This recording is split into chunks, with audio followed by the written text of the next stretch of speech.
10 frugal living hacks that aren't really frugal. In this video, we will talk about 10 frugal living hacks that are not really frugal. Sounds interesting? Keep watching. 10. Do it yourself, sure, but not always. The heart of frugal living is discovering or acquiring something that costs less but still has the same quality or, better yet, has it for free. One way that can happen is by utilizing stuff at home and making them into something new and usable through DIYing. There are a lot of DIY videos on the internet, from clothing hacks to home decor items. They make it so easy to do with their minute video that we are always tempted to do it ourselves at home. There are wins, but more often than not, there will be failures. This will require us to repurchase the thing and all the materials around the home used for the project wasted and discarded. The exception to this hack is skilled crafters.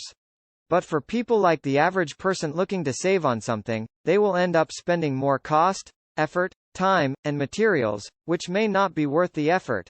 9. Shopping and purchasing at the dollar store. Many people swear by the dollar store. But if you are trying to live frugally, it is best to keep away from them amidst what others say about saving a lot when buying from dollar stores. With the lower price that comes with dollar stores is the unreliability of their products. This will mean repurchasing or another unneeded and broken thing inside the house. There are good deals you can get from the dollar stores, don't get me wrong. This will include discounts on gift bags, greeting cards, and tissue paper, but that's it. The dollar store can afford to sell their spoils on $1 because they sell tinier versions of regular products on their shelves. One can argue that the cost per ounce for standard-sized products costs less and will help you save more versus getting them from the dollar store. 8. Collecting and using coupons. One of the surefire hacks for frugal you might stumble on is the art and benefit of couponing. Although it can help you save money, it's not always the case.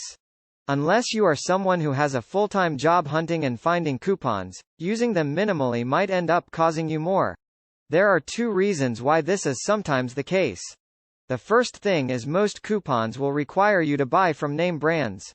For any particular product like tissue paper or even multivitamins or laundry detergent, there will be a generic alternative that is far cheaper than most name brands but will work just the same.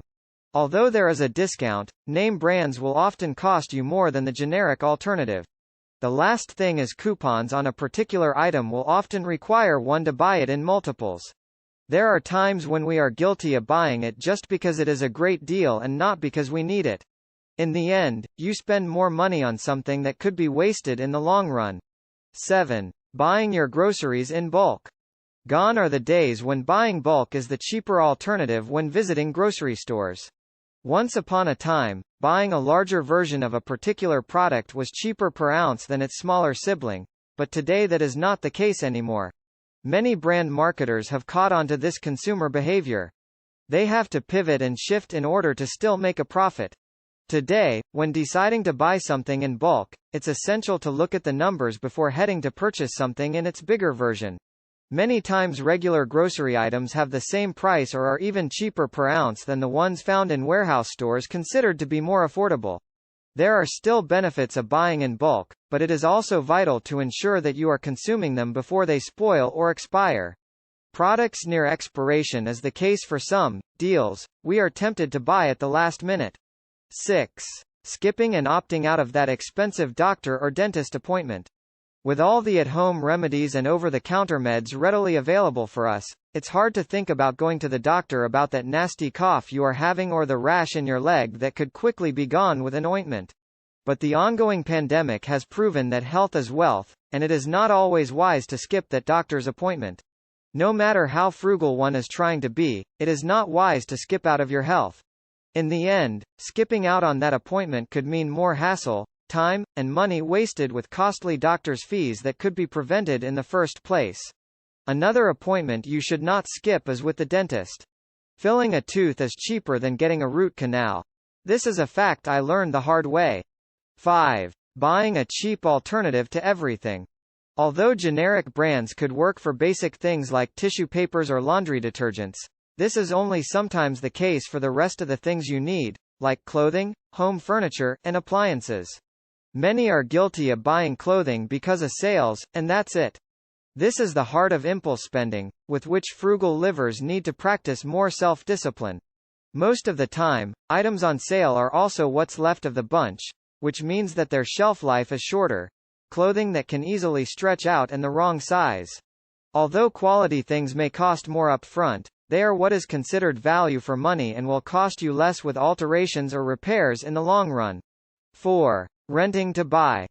Rent to buy is almost a scam for everything other than a home. Although there are benefits for some who cannot afford to buy it right away, the cost of renting to buy can sometimes double or triple its original price. If you have the fund to splurge on something now, say a sofa and a loveseat combo, do so with the money you have allotted instead of opting to pay for it monthly. It is only often brand new that comes with this deal, so looking at second-hand furniture stores or even hand-me-downs from family and relatives can help someone save with the hassle and cost of renting to buy. 3. Getting a higher pay job but living far from it. Because of the year the Earth shut down during the pandemic, many people grew aware of the benefits of living close to the jobs they have as they transition to working from home. But now, as most are required to report to the four walls of the office again, many are realizing the hassle that comes with living far from work. Even though you work a high-paying job, the gas money from driving to and from work or the commute time that's eating into your day will add up. This is compared to renting close to work but having the extra time in the morning and night. This will make you happier, which is more worth it. 2. The myth of heating up the car during colder days. Speaking of gas prices, this myth of warming up the car to be safer during colder seasons wastes gas. Modern cars can be safely started in about 30 seconds even in the cold. Starting them earlier than necessary is a waste of gas and even car batteries for the heat inside the vehicle. 1. Relying on online shopping and sales. There is the convenience that comes with online shopping, and most of the time, the sales and the free shipping clause are always almost worth it. But with living frugally comes caring about where the products come from or how they will be delivered to you, and with online shopping, that is a little murky. Sometimes, the prices of online goods are pricier than your local store, not to mention the cost that will come with shipping and the long waiting time for some of the goods you could quickly get with a drive. Living frugally is also making sure that you live with as little carbon footprint as possible, and shipping with all the boxes and plastics they use to keep the items is a lot of waste produced. So there it is, our video about frugal living tips that, under the microscope, aren't that frugal at all. Some benefits will come with some, and one only needs to check themselves and the impact each gives in their quest to live more frugally.